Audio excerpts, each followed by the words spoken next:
5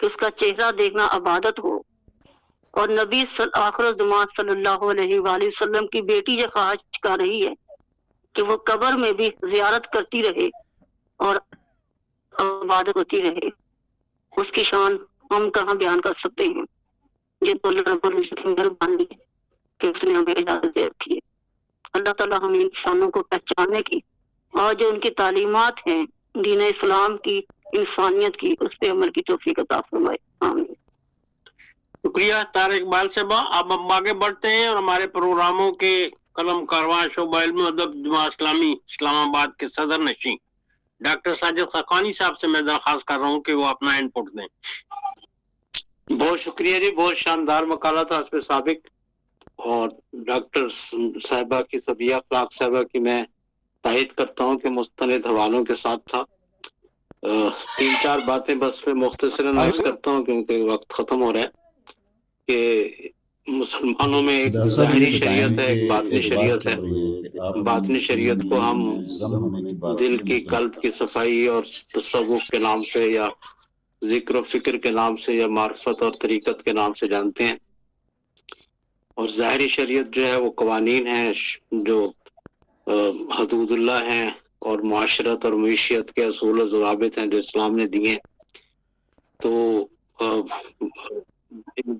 بار بار وضاحت کرتی تھی لیکن اشارتاً ذکر کیا تھا فاضل مقرر نے کہ حضرت علی سے باطنی شریعت ختم ہوتی ہے. تھوڑی سی اصطلاح کا فرق ہے، ختم نہیں ہوتی، شروع ہوتی ہے. ختم تو قیامت کے نزدیک جب کبھی ہوگی. اور پہلے 3 خلفائے راشدین سے امت مسلمہ کو ظاہری شریعت ملی ہے. ساری قانون سازی، زیادہ تر قانون سازی حضرت عمر کے دور میں ہوئی، اور اس سے پہلے حضرت ابوبکر کے دور میں بھی کچھ بنیادی چیزیں طے ہوئی جن کی تفصیل کا یہ موقع نہیں ہے. حضرت عثمان کے زمانے میں بھی. جبکہ باطنی شریعت جو دل کی اور قلبی شریعت ہے وہ حضرت علی کے توسل سے ملی امت کو. اور یہ ظاہر ہے بڑی کلیئر سی بات، ڈومینیشن جو ہے، مرتری جو ہے وہ ہمیشہ باطنی شریعت کی ہوتی ہے، دل کی ہوتی ہے، دل کی صفائی کی ہوتی ہے. دوسری بات جہاں مولا کی آئی، ہم اس اصطلاح کو نون الف نا جمع کا صیغہ لگا کر بڑی کثرت سے استعمال کرتے ہیں. مولانا ذکریہ رحمۃ اللہ علیہ، مولانا عبداللہ شہید رحمۃ اللہ علیہ. وہ نون الف نا جمع کا صیغہ ہے جس میں متکلم جمع متکلم کا صیغہ ہے، اور اس سے پہلے مولا لگا دیا جاتا ہے. وہ امت کے اندر اصطلاح عام ہے، اس میں کوئی اچھمبے کی بات نہیں ہے، بالکل ٹھیک ہے. اس میں مولا کہا جائے، مولانا کہا جائے، دونوں کا ایک ہی مطلب ہے، تھوڑی سی اس کے صیغے کی تبدیلی کے ساتھ. پھر قرآن مجید نے کہا، تیسری بات میں عرض کر رہا ہوں کہ قرآن مجید نے کہا کہ محمد الرسول اللہ صلی اللہ علیہ وسلم، کہ محمد صلی اللہ علیہ وسلم اللہ کے رسول ہیں. اس دعوے کا یا اس آیت کا یہ مطلب نہیں ہے کہ اور کوئی رسول ہے نہیں، بلکہ ان سے ایک رسول آپ صلی اللہ علیہ وسلم بھی ہے، محمد الرسول اللہ والذین معہم اشداء علی الکفار رحماء بینہم. یہ پوری ایک آیت ہے. اس سے استنباط کر رہا ہوں اور استحساناً یہ بات عرض کر رہا ہوں کہ حضرت علی کی فضیلت بیان کرنے کا یہ مطلب نہیں ہے کہ خلفائے راشدین یا جو عشرہ مبشرہ ہیں یا جو کبار صحابہ کرام ہیں ان کی اہمیت کم ہو جاتی ہے. آپ صلی اللہ علیہ وسلم نے بڑی واضح حدیث میں فرمایا کہ اصحابی کالنجوم، یہ سب ستارے ہیں، اپنی اپنی جگہ چمک رہے ہیں. کسی سے امت کو کوئی فائدہ حاصل ہوا ہے، کسی کو امت سے کوئی فائدہ حاصل ہوا ہے. خاص طور پر اہل سنت کو یہ کوئی دل میں تنگی نہیں محسوس کرنی چاہیے کہ حضرت علی کی فضیلت بیان ہو رہی ہے تو باقی صحابہ کی شاید کم ہو جائے. ایسا بالکل بھی نہیں ہے. میں نے قرآن کی آیت پیش کی ہے کہ محمد رسول اللہ، محمد صلی اللہ علیہ وسلم اللہ کے رسول ہیں. اس کا یہ مطلب نہیں ہے کہ اور کوئی رسول ہے نہیں. ہر کسی کا اپنا مقام ہے، اپنا مرتبہ ہے، اپنا ایک ان کا کردار ہے. باقی جہاں تک اختلافات کی بات ہے وہ بالکل موجود ہیں. اور میں آخری بات کے طور پر یہ بات عرض کر رہا ہوں کہ اللہ تعالیٰ نے قرآن کے اندر یہ فرما دیا، اللہ تعالیٰ نے فرمایا اعوذ باللہ من الشیطان الرجیم تلک امۃ قد خلت لہا ما کسبت ولکم ما کسبتم ولا تسألون عما کانوا یعملون. ترجمہ بھی عرض کر دیتا ہوں، تلک امۃ قد خلت، وہ ایک گروہ تھا لہا ما کسبت، ان کی کمائی ان کے لیے،